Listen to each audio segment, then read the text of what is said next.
Local Kitchen.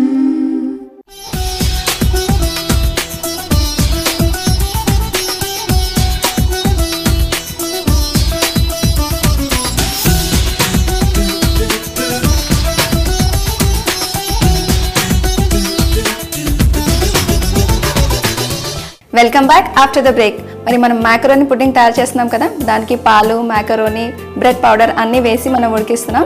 మరి అది ఉడికిందో లేదో చూద్దామా విజయరావు గారు? చూద్దాం. స్టవ్ ఆపేద్దాము. ఓకే, ఉడికిందనమాట. అదే ఒక్కసారి చూసి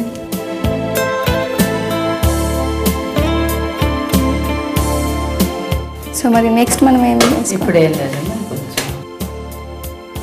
ఎసెన్స్, రోజ్ ఎసెన్స్ మనకు మార్కెట్లో దొరుకుతుంది. దొరుకుతుంది.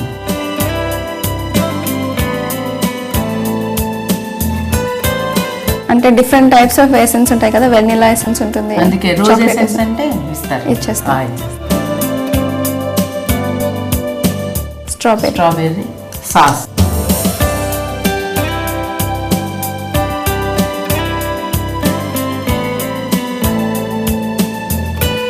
మనం మొత్తం కలిసేలా కలపకుండా ఇలా చేద్దాం. ఓకే ఓకే, యా, చాలా బ్యూటిఫుల్ గా కనిపిస్తుంది. ఓకే, దీన్ని మనం ఇలా మట్కాలో మనం సర్వ్ చేసుకోవాలి. ఇది హెల్త్ కూడా మంచిది. ఓకే, బాగుంటుంది.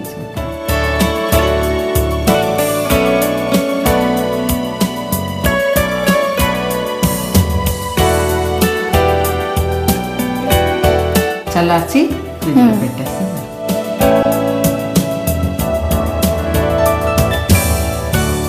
పైన మళ్ళీ మనం దానిమ్మ గింజలు ఇవన్నీ వేసుకొని గార్నిష్ చేసుకోవాలి.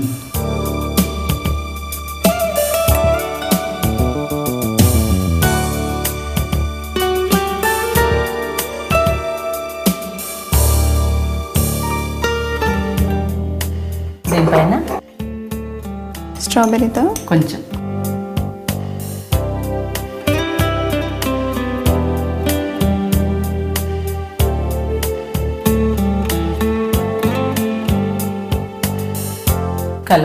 కలర్ఫుల్గా ఉంటుంది. అవునా, దానిమ్మ గింజలు, ఇలా దానిమ్మ గింజలతో మనం గార్నిష్ చేసేసుకొని. ఓకే, మనం ఫ్రిడ్జ్లో ఎంతసేపు? ఆల్రెడీ కొద్దిగా చల్లబడిపోయింది. ఇంకొంచెం చల్లారిన తర్వాత ఫ్రిడ్జ్లో ఒక ½ అవర్ ఓకే పెట్టేసి, లేదా 1 అవర్ టైం ఉంటే 1 అవర్ పెట్టేసి సర్వ్ చేస్తే చాలా బాగుంటుంది.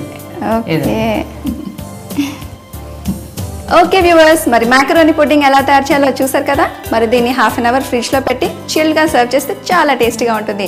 మరి మీరు కూడా దీన్ని ఇంట్లో ట్రై చేస్తారు కదా.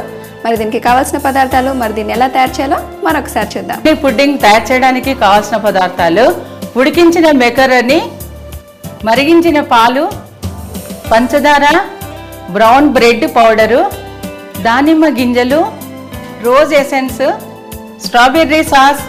మ్యాకరోని పుడ్డింగ్ తయారు చేసే విధానం: ఒక బాండీలో మరిగించిన పాలు వేసి అందులో పంచదార వేయాలి.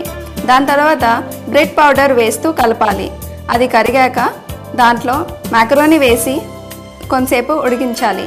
అది ఉడికాక రోజ్ ఎసెన్స్, స్ట్రాబెర్రీ సాస్ వేయాలి. తరువాత ఒక మట్టి పాత్రలో వేసి దానిమ్మ గింజలతో గార్నిష్ చేయాలి. దీన్ని అరగంట సేపు ఫ్రిడ్జ్లో పెట్టి సర్వ్ చేయాలి.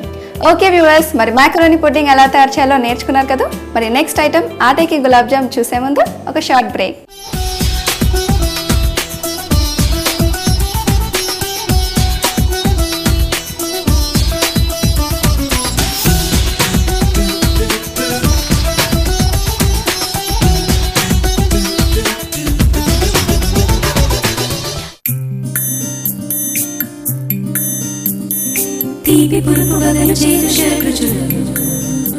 Local Kitchen.